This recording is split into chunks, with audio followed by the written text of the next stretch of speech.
തൃപ്രയാർ വൈമാളിൽ പുതിയൊരു restaurant open ആയിട്ടുണ്ട്. ഞങ്ങൾ കുറച്ച് ദിവസം മുൻപേ ഈ റെസ്റ്റോറൻറ്റ് ഓപ്പൺ ആയുള്ള വിവരമൊക്കെ അറിഞ്ഞുട്ടാ. പക്ഷെ അന്ന് പോകാൻ പറ്റില്ല. കാരണം പോക്കറ്റ് നൈസായിട്ട് കീറിയിരിക്കുന്ന സമയമായിരുന്നു. അപ്പോൾ ഇന്നത്തെ വിശേഷങ്ങൾ മൊത്തം ആ റെസ്റ്റോറൻറ്റിനെ കുറിച്ചിട്ടുള്ളതാണ്.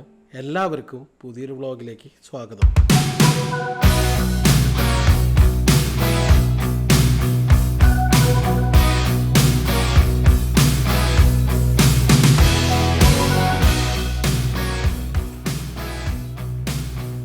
വൈമാളിൻ്റെ സെക്കൻഡ് ഫ്ലോറിലാണ് ഈ റെസ്റ്റോറൻ്റ് ഉള്ളത്. സത്യം പറഞ്ഞാൽ അന്ന് ഞാൻ കയറാത്തതിന് മറ്റൊരു കാരണം കൂടി ഉണ്ടായിരുന്നു. The Grand Darbar fine Indian cuisine. പേര് കേട്ടപ്പോൾ എനിക്കൊരു നോർത്ത് ഇന്ത്യൻ ടച്ച് ഫീൽ ചെയ്തത്. ഇവരോട് സെർവ് ചെയ്യണത് നമ്മുടെ കേരള ഫുഡാണെന്ന് പിന്നെയാണ് അറിഞ്ഞത്. ഋഷികേശിൽ ഒരു തവണ ട്രിപ്പ് പോയി വന്നതിന് ശേഷം നോർത്ത് ഇന്ത്യൻ ഫുഡ് കഴിച്ച് മട്ടിയിട്ടേ പിന്നെ എനിക്ക് നോർത്ത് ഇന്ത്യൻ കേൾക്കുമ്പോൾ പേടിയാണ്. നല്ല അടിപൊളിയായിട്ട് നല്ല ആംബിയൻസിലാണ് ഇവർ സെറ്റ് ചെയ്തിട്ടുള്ളത് കേട്ടോ. വിശന്നിട്ട് കണ്ണാണേ ഞങ്ങൾ എന്തൊക്കെയോ ഓർഡർ ചെയ്തിട്ടുണ്ട് കേട്ടോ. എന്തായാലും വരുന്ന വഴിക്ക് നോക്കാം. ദീപം എന്തതിൻ്റെ മുഖം പാടിയിരിക്കണേ.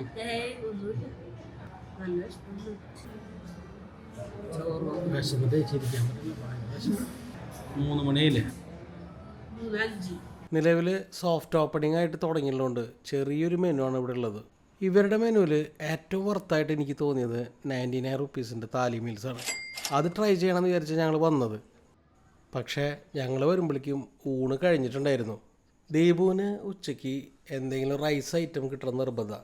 അതുകൊണ്ട് ഒരു തലശ്ശേരി ചിക്കൻ ബിരിയാണി തന്നെ പറഞ്ഞു. നല്ല പപ്പടവും സർലാസും അച്ചാറും ഒക്കെ ആയിട്ട് വന്ന ബിരിയാണി അപ്പം തന്നെ അങ്ങോട്ട് നീക്കിയാൽ വെച്ച് കൊടുത്തു. ബിരിയാണിയുടെ തൊട്ട് പുറകെ തന്നെ ദോശയും എത്തിയിട്ടാ. കാണുമ്പോൾ തന്നെ അറിയാം നല്ല ക്രിസ്പി ദോശ. അതിൻ്റെ ഒപ്പം ചമ്മന്തിയും ചട്നിയും പിന്നെ നല്ല ക്വാണ്ടിറ്റിയിൽ നല്ല അടിപൊളി സാമ്പാറും. ആ ദോശ പൊടിക്കുന്ന ശബ്ദം കേൾക്കണ വരെ എനിക്ക് ദോശയിൽ വലിയ പ്രതീക്ഷ ഉണ്ടായില്ല. ഇപ്പോഴാണെങ്കിലോ വായിൽ വെള്ളം വന്നിട്ട് പാടില്ല. അതിൻ്റെ ഇടയിൽ ദീപു ആ തലശ്ശേരി ബിരിയാണി എടുത്ത് അങ്ങനെ പാത്രത്തിലേക്ക് തട്ടി. എന്നിട്ടൊരു ചോദ്യം, ദോശയിൽ നിന്ന് ഒരു പീസ് കഴിച്ചു നോക്കട്ടെ. ദീപുവിൻ്റെ അമ്മാമ്മ ഇടയ്ക്കിടയ്ക്ക് എന്നോട് പറയും എൻ്റെ മോൾക്ക് മറ്റൊരാളുടെ ഒന്നിലൊരു കൊതിയില്ലാന്ന്. പക്ഷെ ഫുഡ് അടിയുടെ കാര്യത്തിൽ അമ്മാമ്മയ്ക്ക് തെറ്റി. എന്തായാലും ദോശയിൽ നിന്ന് ഒരു കഷ്ണം പൊട്ടിച്ച് നല്ലപോലെ ചട്നിയിൽ ലാവിഷായിട്ട് മുക്കി ഒരു പീസ് ഞാനും കഴിച്ചു നോക്കി. കൊള്ളാം. ദീപ് പറഞ്ഞ പോലെ സാമ്പാറും സൂപ്പറായിരുന്നു. ചട്നി നല്ല ടേസ്റ്റ് ഉണ്ടെങ്കിലും അതിനേക്കാൾ അടിപൊളി സാമ്പാറായിരുന്നു. സാമ്പാർ കേട്ടോ. അതിനിടയിൽ പപ്പടമൊക്കെ എടുത്ത് പൊടിച്ച് ദീപു നൈസായിട്ട് തലശ്ശേരി ബിരിയാണി അങ്ങോട്ട് സ്റ്റാർട്ട് ചെയ്തു കേട്ടോ. ദോശയും ബിരിയാണിയും എത്തിയെങ്കിലും ഞാൻ ഓർഡർ ചെയ്ത ഫുഡ് ഇതുവരെ കിട്ടിയിട്ടില്ല. 2 പീസ് ദോശ കഴിച്ചിട്ട് എന്താവാനാ, നല്ല വിശപ്പുണ്ടേ.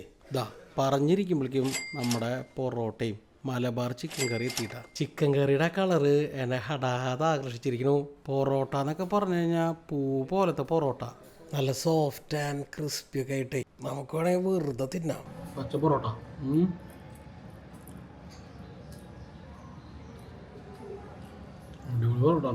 ഇനി ആ ചിക്കൻ കറിയുടെ ഗ്രേവി എടുത്തൊഴിച്ചിട്ട് ഒരു പീസ് പൊറോട്ട അതിൻ്റെ 2 സൈഡും നല്ല പോലെ ചാറിൽ മുക്കി മുക്കി കുതിർക്കുക.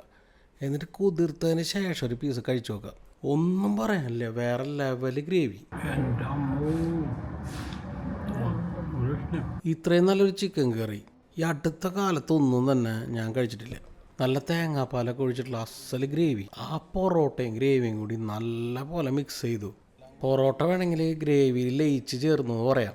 അങ്ങനെ പൊറോട്ട കഴിച്ച് കഴിയാറായപ്പോഴും നമ്മുടെ അടുത്ത ഐറ്റം എത്തി, ഫിഷ് മാംഗോ കറി. അതിൻ്റെ കൂടെ കുറച്ച് ഗീ റൈസും കൂടി പറഞ്ഞോട്ടാ.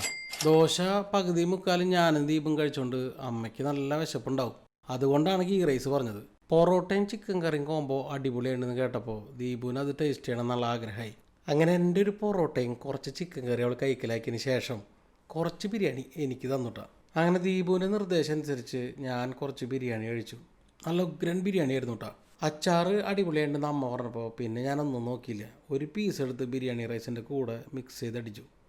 എൻ്റെ അമ്മോ കിട്ടിയില്ല അച്ചാറ്. അപ്പോൾ ദീപ് പറഞ്ഞേ ചേട്ടനാ സർലാസ് എന്ന് കഴിച്ചു നോക്കാൻ. അങ്ങനെ അതും കൂട്ടി കഴിച്ചു. നല്ല പാകത്തിന് പുളിയൊക്കെ ഉള്ള നല്ല അടിപൊളി സർലാസ്. ദീപു അടുത്തായിട്ട് ഫിഷ് മാംഗോ കറിയിലേക്ക് കടന്നു. ആ ഒരു ഫിഷ് മാംഗോ കറിയും ഗീ റൈസും കോമ്പോ അത് ദീപുവിന് നല്ല പോലെ ബോധിച്ചു കേട്ടാ. മലബാർ ചിക്കൻ കറി പോലെ ഇവിടെ മലബാർ വെജിറ്റബിൾ കറി ഉണ്ട് കേട്ടോ. അപ്പോൾ അമ്മയ്ക്ക് വേണ്ടിയിട്ടാണ് അത് പറഞ്ഞത്. അമ്മ ഒരു ചപ്പാത്തിയും ആ കറിയും കൂടി കഴിച്ചു. ഞാൻ ചപ്പാത്തിയുടെ കൂടെ ഫിഷ് കറി എടുത്തത്. ഇത് എല്ലാ കറികളും ഒന്നിനൊന്ന് മെച്ചെന്ന് പറയാം.